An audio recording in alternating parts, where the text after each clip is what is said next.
This week on Vaticano, ahead of his apostolic trip to Iraq, Pope Francis remembers 21 men martyred by ISIS on the 5th anniversary of their heroic death.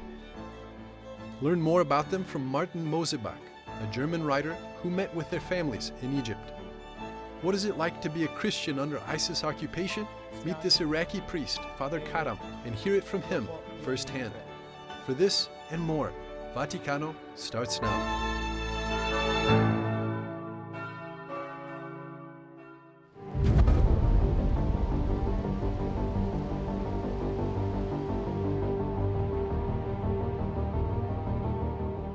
Ahead of the March 5th through 8th apostolic voyage to Iraq, a land of Christian martyrdom, in a video message, Pope Francis recalled the witness of the 21 mostly Egyptian Christians killed by ISIS members on a beach in Libya in 2016. They died saying, "Lord Jesus," confessing the name of Jesus. The Holy Father called the Coptic Orthodox martyrs saints of all Christians. His words came during a webinar organized on the February 15th anniversary of their martyrdom. Coptic Orthodox Patriarch Tawadros II, the primate of the Anglican Communion, Archbishop Justin Welby of Canterbury, and other bishops and priests were also present. It is true that this was a tragedy, that these people lost their lives on that beach.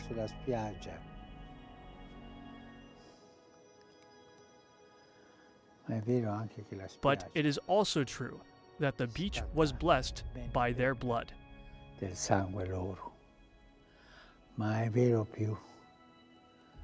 And it is even more true that from their simplicity, from their simple but consistent faith, they received the greatest gift a Christian can receive: bearing witness to Jesus Christ to the point of giving their life.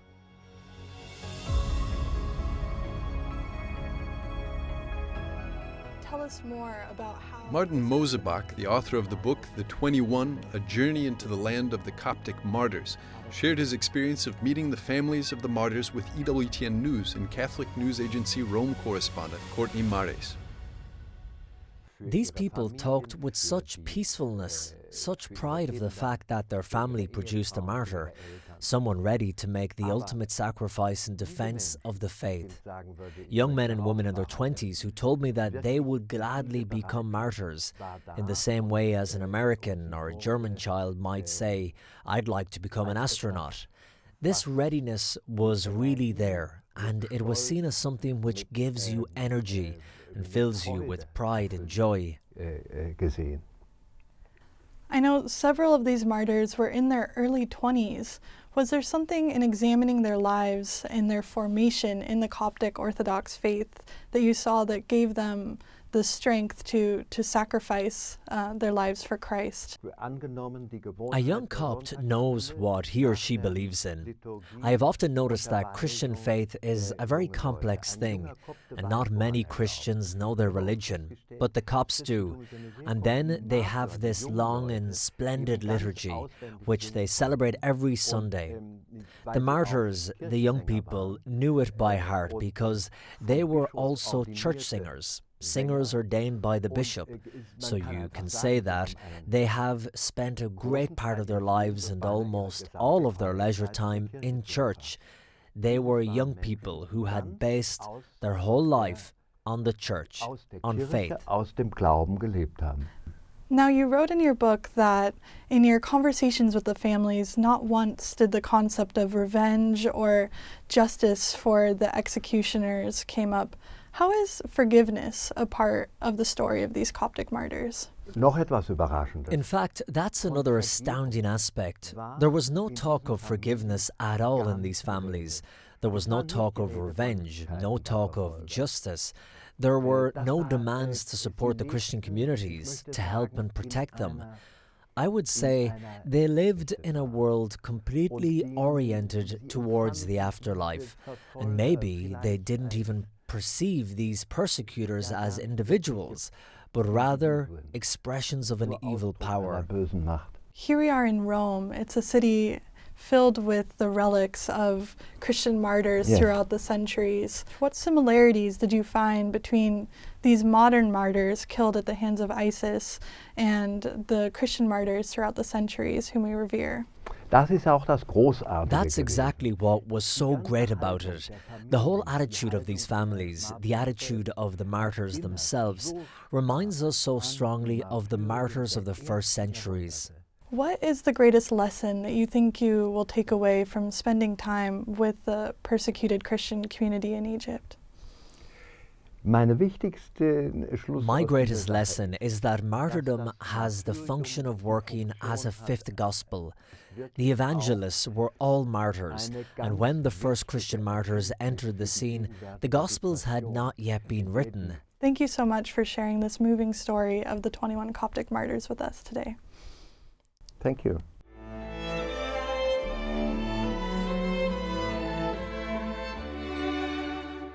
In a few moments, we'll be back with more on Vaticano.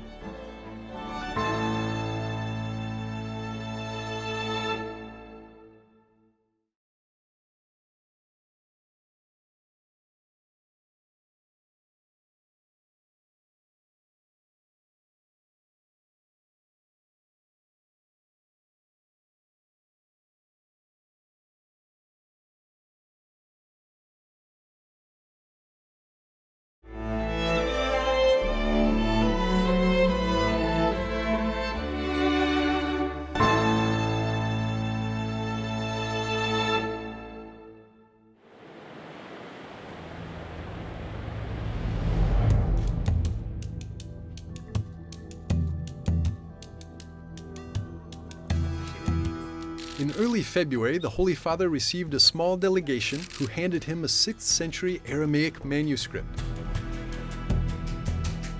The group represents 87 NGOs, a team of restorers and international volunteers who worked on saving manuscripts rescued from the hands of ISIS.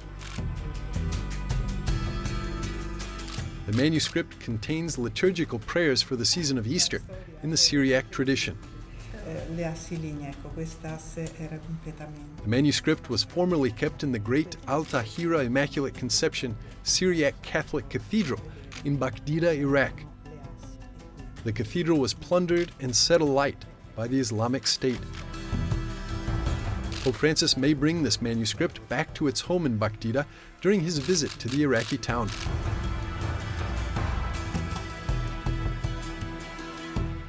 To preserve the manuscripts of the Christians from the Middle East is to preserve their history and identity.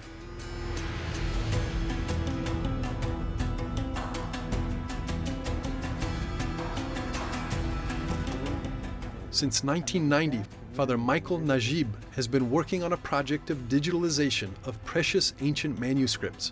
His study has become a digital center called the CNMO, the Center for Digitization of Oriental Manuscripts.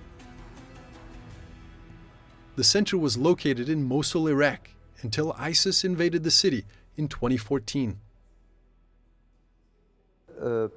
This history with the archives, we progressively brought them out of Mosul.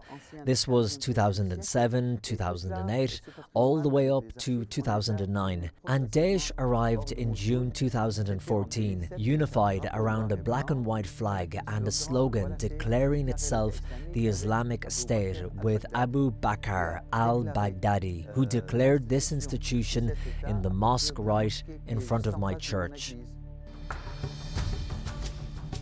People had already been living in a state of anarchy since the war back in 2001, so many of them believed that ISIS might finally bring peace and stability to the region. The population was in agreement with them at first, but they immediately declared, "You the Christians, do not be afraid. You will be protected by us. We will not harm you. Stay," etc., etc. And not even 1 month later, a declaration comes from the mosques of Mosul stating, "You the Christians, the incredulous, the impious, you have an ultimatum of 24 hours where you must choose to either leave, convert, or die." And then the decision came. The Christians left.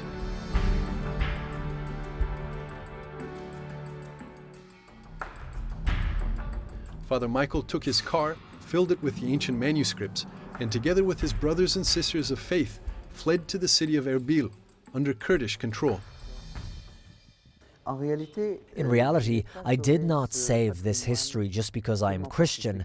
I saved this because I am human, and everything that is human interests me, like the lives of human beings, and a human being becomes much more valuable when he has roots.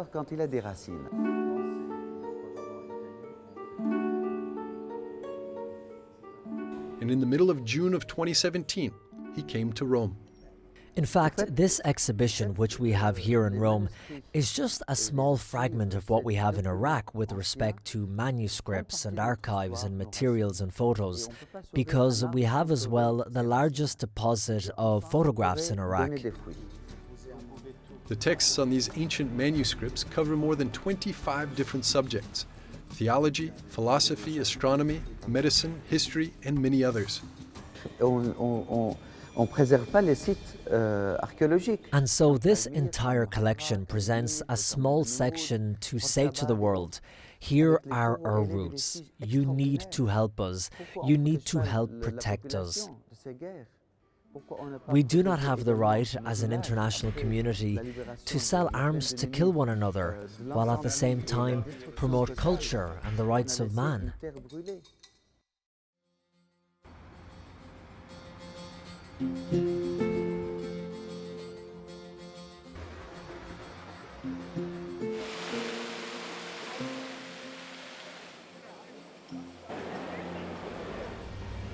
Decided that we have to do something about it. Amal Marogi is another Iraqi, driven by the same mission to preserve history and culture by preserving manuscripts. Amal Marogi is founder and executive director of Aridin Charitable Trust. This organization is working to help preserve the cultural heritage of Christian communities and other minorities in the Middle East. Amal grew up in Iraq in an Aramaic Christian family. After moving to England for studies and work at Cambridge University, she realized that the Aramaic language and the cultural heritage of Iraq is under threat due to the difficult social and economic situation caused by conflicts. And then I realized that actually our old churches and manuscripts and artifacts are not looked after very well. They are not archived, they are not recorded, there are no studies of them. And I decided that we have to do something about it, and that's why I started with Aridin Charitable Trust to preserve cultural heritage, but also to train people, because I think that education is the best way of preserving cultural heritage. It is helping local communities to preserve their cultural heritage and training them. When I started going around, especially in the villages, I realized that through looking after their culture, I'm looking after them as well. After the break, we'll hear a testimony of the strong faith of Iraqi Christians.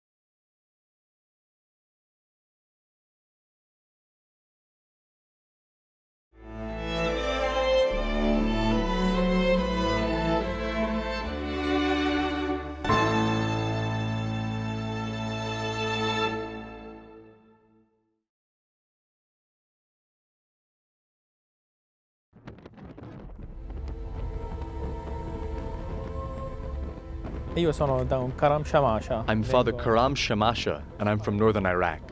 My village is called Tasikif, and together with other villages, it is part of the plain of Nineveh, the plain that's also mentioned in the Bible. We come from northern Iraq, and there were more than 120,000 Christians living there. In my village, everyone was Christian. There was no other religion. A visit to northern Iraq is on Pope Francis' schedule because the majority of the Christian population of Iraq lives here. Father Karam worked as a parish priest in the city of Al-Kosh, serving some 1,500 Christian families in his hometown until the war started. Unfortunately, our Christian community has had to endure many hardships and persecutions as well.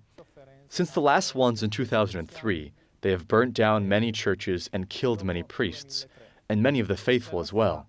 All of this since 2003. Our latest ordeal began in June through August 2014. It all started when the extremists came out into the open.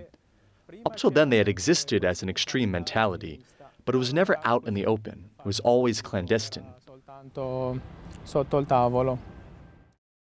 When ISIS took over the city of Mosul in 2014, it gave Christians three options. The first was to convert to Islam. The second, to pay a special Giza tax, which grants them life, but not the possibility to practice their faith. And third, to be killed. When they came here in June through August 2014, you must imagine that we didn't have months to ponder our decision. It was a matter of hours. We had to choose, either stick to our faith or renounce it so we could keep our property and our belongings. All of us, may God be praised, all of us, 120,000 Christians, decided to stick to our faith and leave everything else behind. This was for us a test of our faith.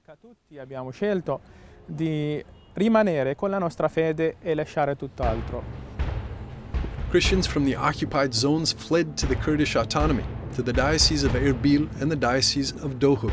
At the checkpoint in the city of Mosul, the Christians ran into armed men who forced them to renounce their faith or give up all material goods they had: money, cars, jewelry. Some families even saw their documents being taken away by these men.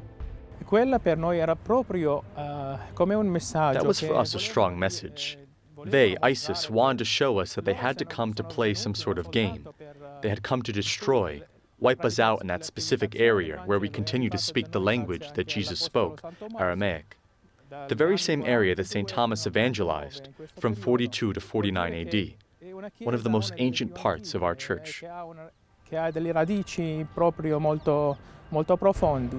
After the Iraqi government decision to retake the city of Mosul, people started thinking about going back to their houses. Those who returned saw cities destroyed and churches burned down. What we have witnessed is a message for us, so we may reconsider what the objectives of being Christian should be, what it means to live as a Christian to the fullest, not through empty words, and not as something that can be carried away by the wind.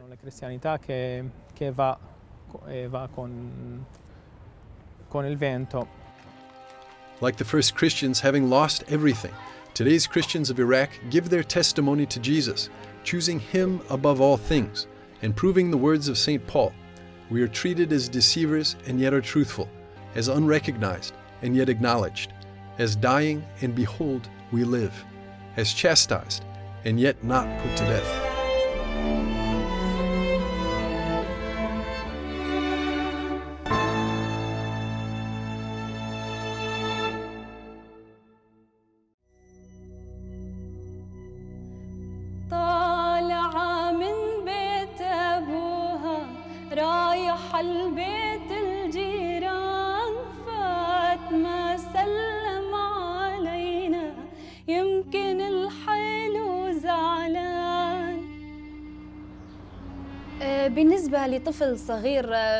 For a child, the word war wasn't very familiar. A child's mind is imaginary, so we weren't aware of this word. It was a really tragic night, being suddenly made to leave your home, your friends, the people you already know. It was really terrible.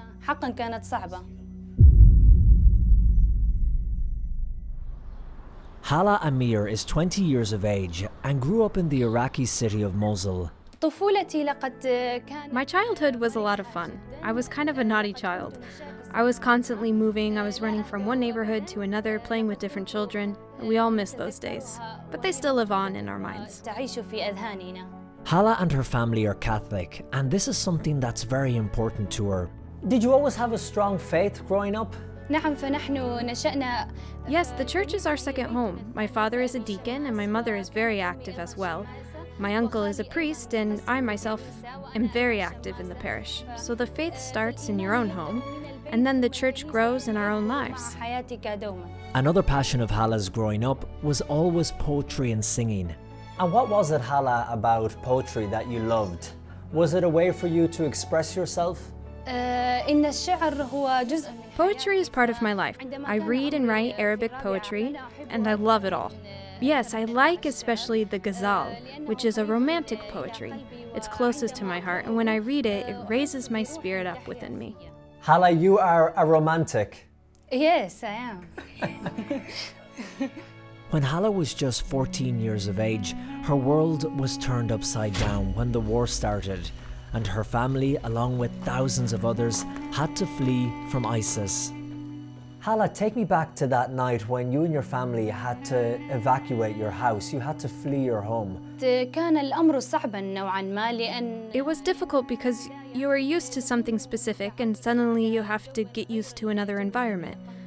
That night when we left our home, we walked some kilometers away to reach another county. It was a really tragic night, being suddenly made to leave your home, your friends, the people you already know. It was really terrible. But also our way of thinking changed from childish thoughts to an adult way of thinking. We didn't live our teenage years. We became more aware of the serious matters in life, like the meaning of family. We saw children and old people killed before our eyes. After 3.5 years, it was eventually safe enough for Hala and her family to return to their home in Mosul and start to rebuild their lives. But it still saddens her today when she sees Christians continue to be persecuted in Iraq.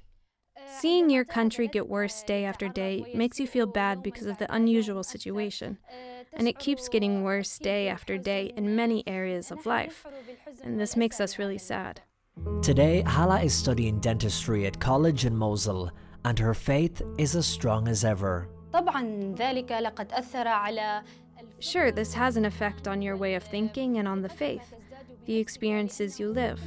In the war, we formed a strong personality, one that doesn't fear facing life and the reality.